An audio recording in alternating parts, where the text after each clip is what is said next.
આપણી સાથે સુંદર ફિલ્મની સુંદર હિરોઈન. આવા દે ફિલ્મથી તમને આજે એક નવો ચહેરો યશ ચોપરા જેવો જોવા મળશે.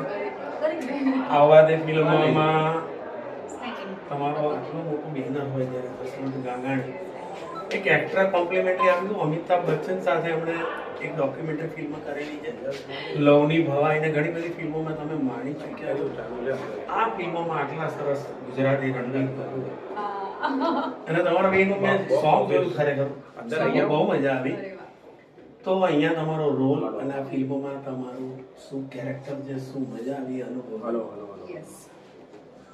સૌથી પહેલાં તો થેન્ક યુ સો મચ તમને બધાને. અને આ ફિલ્મ મારી ફર્સ્ટ ગુજરાતી ડેબ્યુ છે અને આ વર્ષો પછી હું આ ફિલ્મ કરી રહી છું.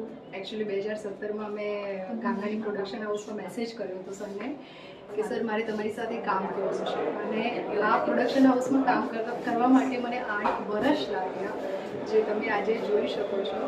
અને આ ફિલ્મની અંદર જાણકારી છે જે ટાઉનની છોકરી છે, જે હું પણ ટાઉનની છું, સ્મોલ ટાઉનની, ભણવા માટે બહાર ગાંધીનગર જાય છે, પાછી ટાઉનમાં આવે છે. જાનવી દેસાઈ છે, સેલ્ફ મેડ એન્ટરપ્રેનર છે, પાર્ટ ટાઈમ ઇવેન્ટ મેનેજર છે અને સોશિયલ વર્કર છે.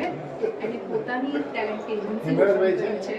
એ એજન્સી થ્રુ એની ટાઉનમાં જેટલા પણ બચ્ચાઓ છે કે જેમને કંઈક કરવું છે લાઈફમાં, એ પોતાની એજન્સી થ્રુ એ બધા જ ટેલેન્ટ્સને આગળ લાવે છે. અને એ દરમિયાન જયમીન એટલે કે પરીક્ષિતનો કોન્ટેક્ટ થાય છે પછી આગળના ફિલ્મમાં ફિલ્મમાં એક સરસ પાત્ર છે સોનાલી બેન, નવા જમાનાની 5G જનરેશન મમ્મી કહીએ છીએ.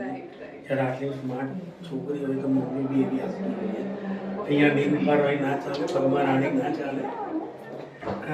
તો આ જે થિયેટરના કલાકાર છે કમલભાઈ, બધા એક્ટર, ધુમાધાર એક્ટર છે. ખેર બી, હેમંત ખેર, આ બધા સાથે તમારો કોમ્બિનેશન ટ્યુનિંગ કેવી રીતે કામ કરવા માટે? ફર્સ્ટ ઓફ ઓલ તો મારું જે કેરેક્ટર છે, જાનવી દેસાઈ નામનું કેરેક્ટર છે, એ જયમીન એટલે કે પરીક્ષિત અને કમલભાઈ આ બે લોકો સાથે જ મેં ફિલ્મમાં કેરેક્ટર પ્લે કર્યું છે. આમની સાથે મારે પ્લે કરવાનો મને મોકો મળ્યો નથી, એ તમે જોઈ શકશો અંદર. બટ યસ, કમલ સર સાથે એક બહુ સરસ મજાનું ટ્રેલરમાં દેખાડ્યું છે. ફાધર ડોટરનો એક સીન છે, એ મને સીન કરવાની એટલી મજા આવી. અને આખી ફિલ્મમાં જો કોઈ મારો ફેવરેટ સીન હોય તો એ ફાધર ડોટરનો સીન છે. કે જ્યારે મને સ્ક્રિપ્ટ મળી હતી ત્યારથી હું એક્સાઇટેડ હતી કે સર સાથે મને કામ કરવું છે, મજા પડશે અને રિયલીમાં મજા આવી કામ. એક આખી ફિલ્મોમાં મેં ટીલરમાં તમને જોયા માણ્યા, એક યંગ છોકરીઓ હવે તમારી જેવી દેખાવા ટ્રાય કરશે.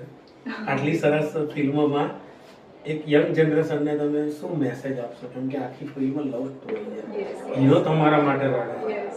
આજકાલ બહુ અઘરી વાત એટલે હું એ જ કહેવા માંગુ છું કે આજકાલ કેવું છે કે લોકોને પેશન્સ, પ્રેમમાં તો પડતા પડી જાય છે પણ એ લોકોને પેશન્સ હોતું નથી. કાલે ડિસિઝન લઈ લે છે કે ભાઈ મારે તારી સાથે નથી રહેવું. પણ આ ફિલ્મમાં અમે એવું દેખાડ્યું છે કે તમે કોઈને પ્રેમ કરો છો ને તો એને જ કરવું અને કન્ટિન્યુઅસ અને જાળવી રાખવું. વારે વારે કંઈ ચેન્જ કરવાનું નથી કે તમને લાઈફમાં કંઈ મળી જવાનું છે. એટલે આ ફિલ્મ જોઈને તમે પ્રેમમાં પડશો, જેને પ્રેમ કરો છો એને, અને નથી કરતા તો પણ વધારે પ્રેમમાં પડશો. Thank you sir. ખૂબ ખૂબ અભિનંદન. નવી ફિલ્મોમાં નવી સ્ટોરી સાથે ખૂબ જલ્દી મળીએ.